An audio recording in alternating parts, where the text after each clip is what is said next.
Hey guys, what's up? Channer here again. Today we're going to be going over a normal T6 build for the Barbarian. This build is basically for doing normal rifts or doing bounties or, you know, something along that lines. If you want a greater rift build, I have another video for that. I'll make an annotation. I'll put it over here somewhere. You guys could just click that and watch that video.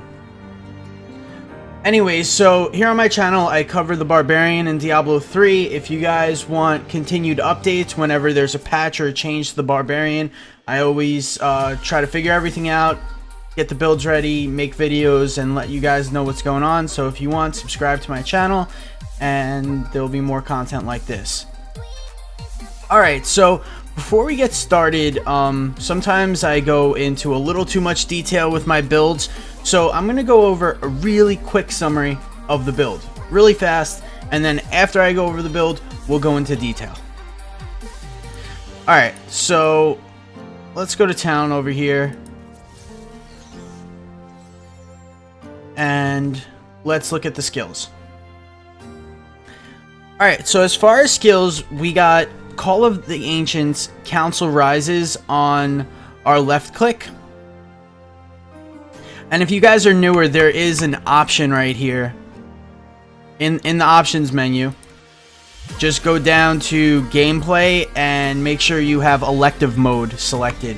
That'll let you switch your skills around, because otherwise they'll be locked and you won't be able to switch to different things like primary, secondary, whatever. I guess I'm getting into a little too much detail again. Anyways, yes. Call of the Ancients, Council Rises. Now, no matter what, if you are in a physical build or a cold build, doesn't matter. You're gonna use Council Rises for DPS because it does double the damage. So unless you have over 100% elemental damage, which you really shouldn't, because it's just not worth using the gear to get that, you're gonna be using Call of the Ancients, Council Rises as far as damage goes, no matter what element you are. As far as element, we are physical, and there's a reason for that. The first reason is Battle Rage Bloodshed. Critical hits cause an explosion, dealing 20% damage done to all other nearby enemies. It increases your AoE. This is physical and is affected by physical percent on your gear. By the way, physical percent on our gear, we're only going to get anywhere from, like, I don't know, like 30 to 60% tops. That's it as far as elemental damage. Moving on, we also got Warcry. Now, Warcry, you could use, say, Impunity if you want, if you need the defense. I really don't, because I don't take that much damage. But I'm using Invigorate just because it'll, I don't know, passively heal me a little bit with life per second. It doesn't really matter, like I said. It doesn't really matter because this is T6 for me. I think out of all of them, the best one is definitely Impunity. So if you want to go Impunity, go for Impunity. Now we got Sprint, Run Like the Wind. The reason why we're using Run Like the Wind leaves those little tornadoes. And those tornadoes hit really, really rapidly. And they could proc our Pain Enhancer, which is a physical dot. And this is also affected by our physical damage. Another reason why we're using physical damage. Alright? Also, I'm sorry, we're using Warcry because of Chylanic Chain Belt. Using Warcry increases movement speed for you and your party, 39%, 10 seconds, blah, blah, blah. Alright, so now we got Furious Charge Stamina. Stamina is a physical rune because we're using physical. And by the way, you can use fire with this, guys, if you want. You can still use Pain Enhancer. I just find it a lot better because physical, you're going to get more damage for charge. Fire, you're going to get more damage through Call of the Ancients, which is better for single target. But in normal and rifts and T6, you don't need that much single target. This build just completely destroys everything, and I'll show you that in a little while. Okay, so we also got Wrath of the Berserker Insanity. I mean, just obvious choice. Passives, we got Rampage, Ruthless, Berserker's Rage, Boonable Cockles. Alright, let's look at our gear really fast, see how we're doing on time. Only 5 minutes in, that's pretty good. Alright, so now for our gear. We're going to be using 5 pieces of Raekor. We're going to be using the 5 pieces of Raekor and Vile Wards. We're not going to be using a Royal Ring here. not for this particular build. We could use a Royal Ring to use something like Leoric's Crown, but once you get like about 37% cooldown reduction, you don't really need it. If your cooldown reduction is a little under 37%, go ahead, throw on a Royal Ring. You could use Leoric's Crown if you want. It's not that big of a deal, but see, my Unity is super good. It's just a really good Unity because it came with natural cooldown, so I was able to roll the strength off to a socket and get a beautiful Unity, which is just so much better than the Royal Ring. Just swapping the rings alone, I mean, you got to look at it. I'm losing 6% crit chance for 6% attack speed, which is useless. I'm losing 15% elite damage for 435 strength, which is really not a good trade-off. So yeah, that's the deal with that. I mean, you might gain somewhere else, but you lose that way, and then you lose the defensive Unity buff, which isn't super important, but you know, it's up to you. Like I said, it's not that big of a deal. If you do want to use the Royal, you can. You could use, you know, whatever you want to put in there with the Royal Ring. Go for it. You could do it. It's not that big of a deal. Alright, so like I said, our 5 pieces of Raekor. I'll just highlight those real quick. And then we got our Vile Wards. If you want to look at the stats, just pause the video. I prefer using a Hellfire Amulet. You know, I got a pretty decent one over here. Crit chance, crit damage, and then a socket. You're going to need a socket on each piece of jewelry. And yeah, for your neck, you could have strength or elemental damage, and then the other 3 stats that I have right here. We are going to be using strong arm bracers. Strong arm bracers still work with Furious Charge. See, the charge itself no longer pulls, but when you actually come to a stop, you cast a frontal cone. Anything that gets hit by the frontal cone gets knocked up in the air, which will activate strong arms.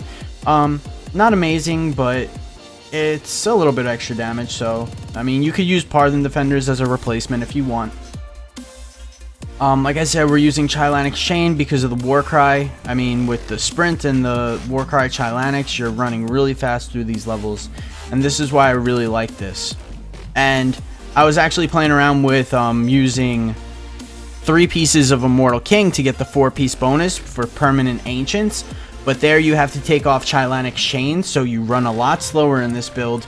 And then you could use Ancient IK Belt with another 2 pieces of IK, whatever you want to use. And then you have to swap your Unity for the Royal Ring. And so on. At the moment, Furious Charge build like this is just so powerful that your Ancients can't keep up with you. It's not really worth it. Plus, like I said, you lose movement speed from dropping the Chylanic Chain. We're also going to be using a Stone of Jordan here. So, just a Stone of Jordan, basic stuff, get a socket. If you could find one good enough where you could replace the strength for cooldown reduction or crit damage or crit chance or whatever, use it. But if not, it's not that big of a deal. I don't have one, obviously. And then for our weapon, we are going to be using a Furnace. Now, this is an Ancient Furnace, and this weapon is not very easy to get. At the moment, I have elite damage on it, but that's just because I just got it, and it happened to roll elite damage first, and I wanted to try it out because my cooldown reduction is not that important. But honestly, if I had to choose, I'd probably go with the cooldown reduction. I just need to re-roll it at some point. It's not that big of a deal, like I said. Yeah. So I think that's pretty much it. If you don't have a Furnace, you could use something like a Heart Slaughter. I have one right here. It's not ancient, but this is a Heart Slaughter. You could also, like, if you don't have a Furnace, you don't have a Heart Slaughter for the physical, you don't have a good two-handed weapon, you could use something like a Maximus and then just switch everything to fire. Go Maximus, switch everything to fire, not a big deal, right? Although Maximus isn't that great because we're not in a Frenzy build. If you are going to use Frenzy and drop the Chylanic Chain, you have to swap out your Toxin Gem. I forgot to talk about gems. You have to swap out your Toxin Gem for a Mirror. The thing is that our damage is so high that we don't need single target. I could literally press my sprint, run circles around like the Rift Boss, dropping my little tornadoes, and that will kill the Rift Boss. It's that much damage. Alright, so Pain Enhancer, Bane of the Trapped, and Toxin Gem. Those are our 3 gems. Like I said, I mentioned our alternatives that we can use. You're not limited to just what I said. I mean, there are other things that potentially can work. I don't recommend dropping the 5th piece. Don't drop the 5th set bonus of Raekor. That 3000% dot over 3 seconds is really good because you're going to be able to charge through stuff, and if you know you left something at like 10% health, you just keep moving, it'll die behind you, and that's really good. You got the 3000% dot, and then if you crit, you proc another almost 3000% dot. So you're leaving a lot of dot damage behind you as you charge through everything. You could basically just hit things and keep on moving even if it doesn't die right away, but you mostly one-shot everything. If your gear's, you know, all set up right and has the right stats and everything like that. And like I said, yeah, Ancient Furnace is really good, but any ancient weapon is going to destroy T6, like Ancient Maximus, Ancient Heart Slaughter, Ancient Wrath of the Bone King. You could probably even go Ancient Sunkeeper with an Ancient Devastator, you know, dual wield. Just try to make do with what you have. Try to just, because there is no like this is better than that, is better than that, is better than that. You just gotta kind of compare what you have, you know, figure out which ones are good and which one's the best to use. But if you do have the furnace, use it. If you have a regular furnace but you have like an Ancient Heart Slaughter or an Ancient Maximus, I'd go with the Ancient Maximus or the Ancient Heart Slaughter. Ancient is really good. It's just so much damage. So much damage. Alright, well, that's pretty much it for the build, and it's about 12 minutes into the video, so maybe a little longer than I wanted to talk, but now we could go just do a quick rift. Hopefully I could get this done within like 3 minutes or so. That'll be perfect. Alright, so here we go. Now we're gonna just pop the war cry for the movement speed. Make sure we got our Battle Rage Bloodshed up. And when we pop our cooldowns, we're gonna alternate them. Not popping them at the same time, it's just not necessary. And we only want to use our war cry in between packs. What I like to do is actually hit my sprint and my charge at the same time. Because my charge... Did I get that? Yeah. My charge, as I'm charging, I could actually drop the little tornadoes as well. So, you know, I just make sure I have that up as I'm charging. Because the tornadoes are going to get left behind and kind of kill things as well. But as you can see, I could just blast... Just completely blast through everything. This is Torment 6, just a normal rift. Lots of movement speed here. Lots of clear speed. This is one of the fastest clear rates you could get as far as builds in the game and classes go. You just move so fast. And the more mobs there are, like the more you could charge through the rift, the faster you go. But then when you hit a dry spot in the rift, where there aren't many mobs, you have your war cry plus sprint. Added together, it's like over 80-90% movement speed. So you're able to really, when you don't have mobs, you're able to move really fast. And when you have mobs, you're able to move even faster. You know what I mean? So you just wind up going through the rifts so damn quick. Like, I'm not even having to pop my cooldowns at all.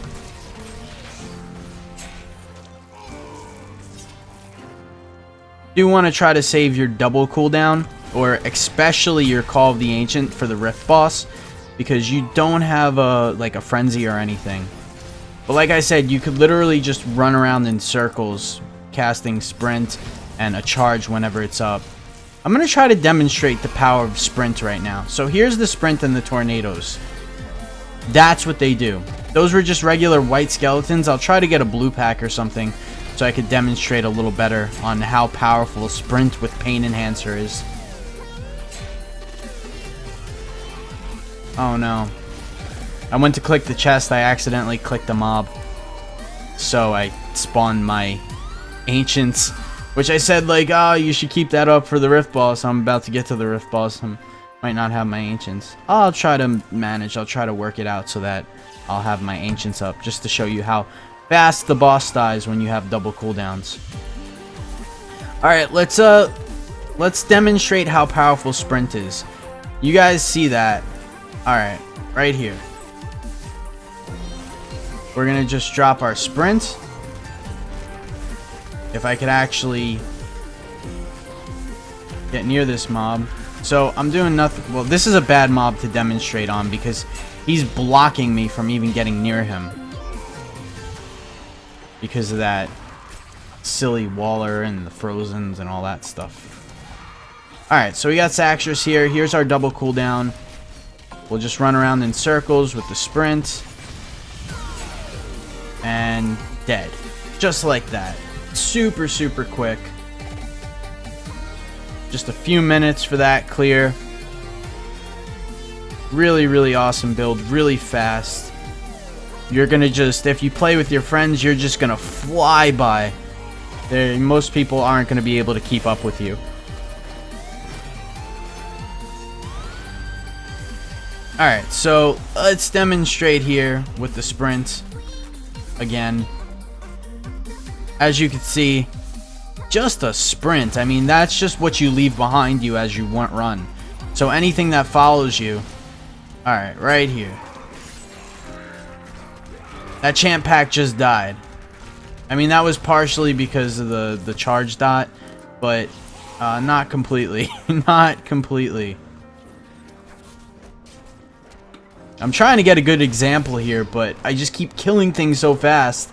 Like, I need to charge to gain Fury to Sprint. Alright, here we go.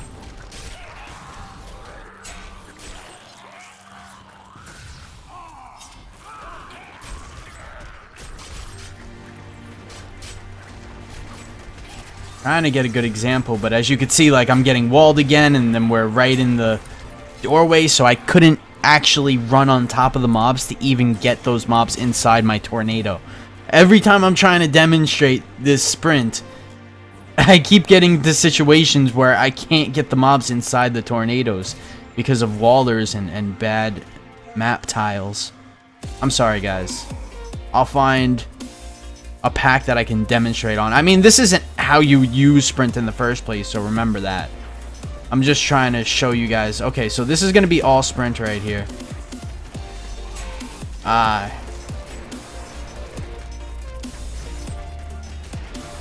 Pop my Ancients by accident because of lag. Oh man, I'm just trying to demonstrate my fucking Sprint. What is going on, you stupid game? We're gonna get this, guys. I just want a situation where I could pop my Sprints, have max Fury, have a nice little area with a nice pack. Here we go, right here. This is gonna be it. Okay, so here are our Sprints. This is just Sprint damage. And the pack is dead. Just like that. What did that take? Like 5 seconds to kill a champ pack on T6 with just Sprint. I'm sorry that took so long to demonstrate, but the game was being a little bit annoying. Oh my god. Anyways, yeah, guys, this build is just completely ridiculous. It is so much damage. It is super fun. I love it. I hope you guys enjoy it. I hope you guys found this video helpful. If you want, you can leave a comment. I'll try to read them all and get back to you guys. And if you want, like, subscribe, share. It'd be much appreciated. And I will see you guys tomorrow. Later.